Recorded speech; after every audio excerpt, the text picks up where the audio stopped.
Praise the Lord. ലൂക്കോസ് എഴുതിയ സുവിശേഷം 11 അധ്യായം 1 മുതൽ 54 വരെയുള്ള തിരുവചനങ്ങൾ. അവനൊരു സ്ഥലത്ത് പ്രാർത്ഥിച്ചു കൊണ്ടിരുന്നു. തീർന്ന ശേഷം ശിഷ്യന്മാരിൽ ഒരുത്തൻ അവനോട്, കർത്താവേ, യോഹന്നാൻ തൻ്റെ ശിഷ്യന്മാരെ പഠിപ്പിച്ചതുപോലെ ഞങ്ങളെയും പ്രാർത്ഥിപ്പാൻ പഠിപ്പിക്കണമേ എന്ന് പറഞ്ഞു. അവൻ അവരോട് പറഞ്ഞത്, നിങ്ങൾ പ്രാർത്ഥിക്കുമ്പോൾ ചൊല്ലേണ്ടത്, സ്വർഗസ്ഥനായ ഞങ്ങളുടെ പിതാവേ, നിന്റെ നാമം വിശുദ്ധീകരിക്കപ്പെടണമേ, നിന്റെ രാജ്യം വരണമേ, നിന്റെ ഇഷ്ടം സ്വർഗത്തിലെ പോലെ ഭൂമിയിലുമാകണമേ. ഞങ്ങൾക്ക് ആവശ്യമുള്ള ആഹാരം ദിനം പ്രതി തരണമേ. ഞങ്ങളുടെ പാപങ്ങളെ ഞങ്ങളോട് ക്ഷമിക്കണമേ.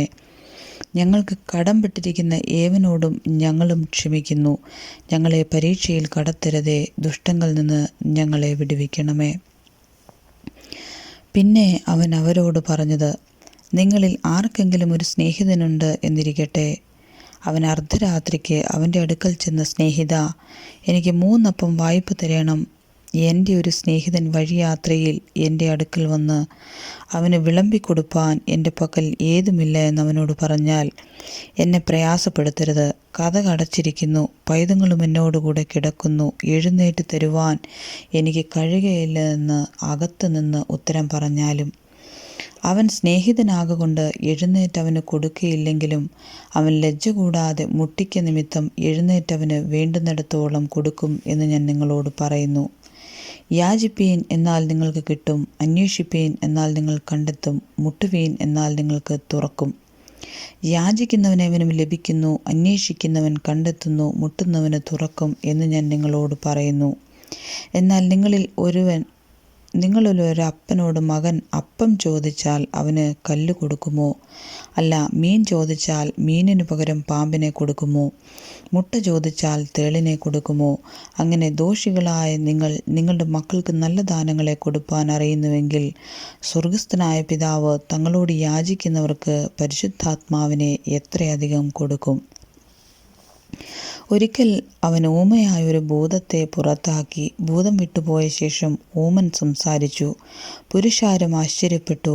അവരിൽ ചിലരോ, ഭൂതങ്ങളുടെ തലവനായ ബെയെൽസെബൂലിനെ കൊണ്ടാകുന്നു അവൻ ഭൂതങ്ങളെ പുറത്താക്കുന്നത് എന്ന് പറഞ്ഞു. വേറെ ചിലർ അവനെ പരീക്ഷിച്ച് ആകാശത്തു നിന്ന് ഒരടയാളം അവനോട് ചോദിച്ചു. അവൻ അവരുടെ വിചാരമറിഞ്ഞ് അവരോട് പറഞ്ഞത്, തന്നിൽ തന്നെ ഛിദ്രിച്ച രാജ്യമെല്ലാം പാഴായിപ്പോകും. വീട് ഓരോന്നും വീഴും. സാത്താനും തന്നോട് തന്നെ ഛിദ്രിച്ചുവെങ്കിൽ അവൻ്റെ രാജ്യം എങ്ങനെ നിലനിൽക്കും? ബെയെൽസെബൂലിനെ കൊണ്ട് ഞാൻ ഭൂതങ്ങളെ പുറത്താക്കുന്നു എന്ന് നിങ്ങൾ പറയുന്നുവല്ലോ. ഞാൻ ബെയെൽസെബൂലിനെ കൊണ്ട് ഭൂതങ്ങളെ പുറത്താക്കുന്നുവെങ്കിൽ നിങ്ങളുടെ മക്കൾ ആരെക്കൊണ്ട് പുറത്താക്കുന്നു? അതുകൊണ്ട് അവർ നിങ്ങൾക്ക് ന്യായാധിപതികൾ ആകും. എന്നാൽ ദൈവത്തിൻ്റെ ശക്തി കൊണ്ട് ഞാൻ ഭൂതങ്ങളെ പുറത്താക്കുന്നുവെങ്കിൽ ദൈവരാജ്യം നിങ്ങളുടെ അടുക്കൽ വന്നിരിക്കുന്നു സ്പഷ്ടം. ബലവാൻ ആയുധം ധരിച്ചു തൻ്റെ അരമന കാക്കുമ്പോൾ അവൻ്റെ വസ്തുവക ഉറപ്പോടെ ഇരിക്കുന്നു.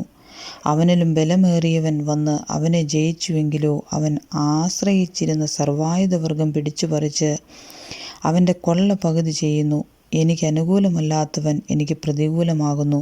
എന്നോടുകൂടെ ചേർക്കാത്തവൻ ചിതറിക്കുന്നു. അശുദ്ധാത്മാവ് ഒരു മനുഷ്യനെ വിട്ടുപോയിട്ട് നീരില്ലാത്ത പ്രദേശങ്ങളിൽ തണുപ്പ് തിരഞ്ഞു നടക്കുന്നു. കാണാഞ്ഞിട്ട് ഞാൻ വിട്ടുപോകുന്ന വീട്ടിലേക്ക് മടങ്ങിച്ചെല്ലും എന്ന് പറഞ്ഞു. ചെന്ന് അത് അടിച്ചുവാരിയും അലങ്കരിച്ചും കാണുന്നു. അപ്പോൾ അവൻ പോയി തന്നിലും ദുഷ്ടതയേറിയ 7 ആത്മാക്കളെ കൂട്ടിക്കൊണ്ടുവരുന്നു. അവയും അതിൽ കടന്നു പാർത്തിട്ട് ആ മനുഷ്യൻ്റെ പിന്നത്തെ സ്ഥിതി മുമ്പിലത്തേതിനേക്കാൾ വല്ലാതെയായി ഭവിക്കും. ഇത് പറയുമ്പോൾ പുരുഷാരത്തിലൊരു സ്ത്രീ ഉച്ചത്തിൽ അവനോട്, നിന്നെ ചുമന്ന ഉദരവും നീ കുടിച്ച മുലയും ഭാഗ്യമുള്ളവ എന്ന് പറഞ്ഞു. അതിനവൻ, അല്ല, ദൈവത്തിൻ്റെ വചനം കേട്ട് പ്രമാണിക്കുന്നവനത്രേ ഭാഗ്യവാന്മാർ എന്ന് പറഞ്ഞു.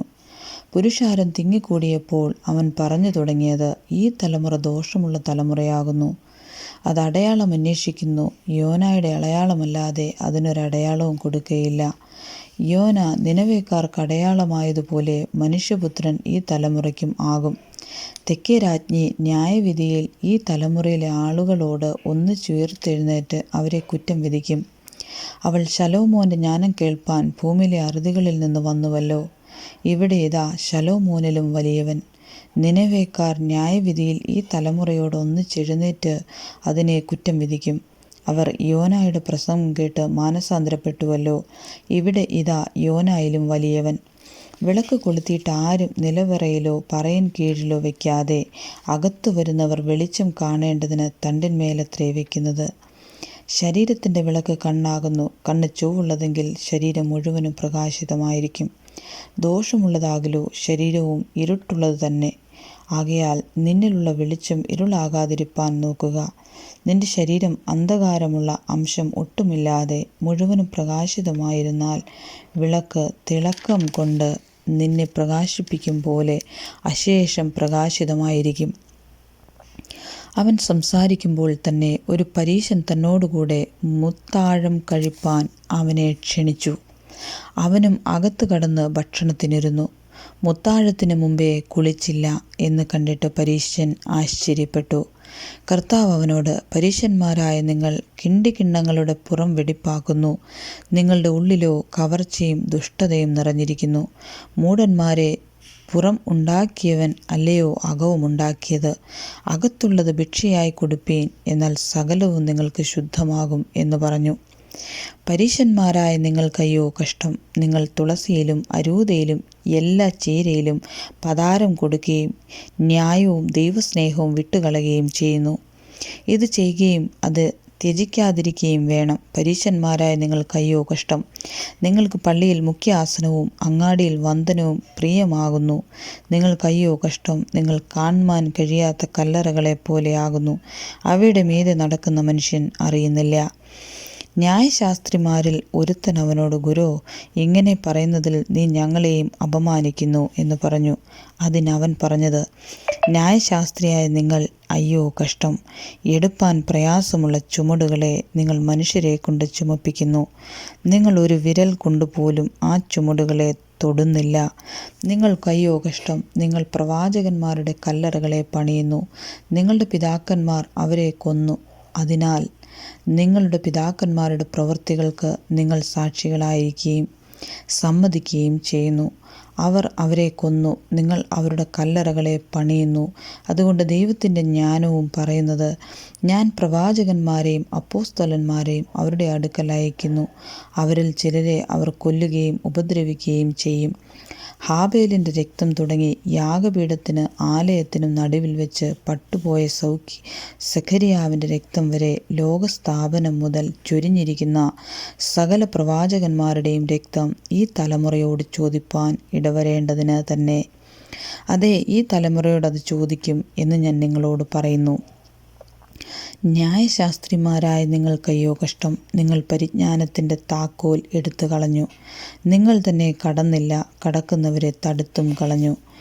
അവൻ അവിടം വിട്ടു പോകുമ്പോൾ ശാസ്ത്രിമാരും പരീശന്മാരും അവനെ അത്യന്തം വിഷമിപ്പാനും അവൻ്റെ വായിൽ നിന്ന് വല്ലതും പിടിക്കാമോ എന്ന് വെച്ച് അവനായി പതിയിരുന്നു കൊണ്ട് പലതിനെയും കുറിച്ച് കുടുക്ക് ചോദ്യം ചോദിപ്പാനും തുടങ്ങി.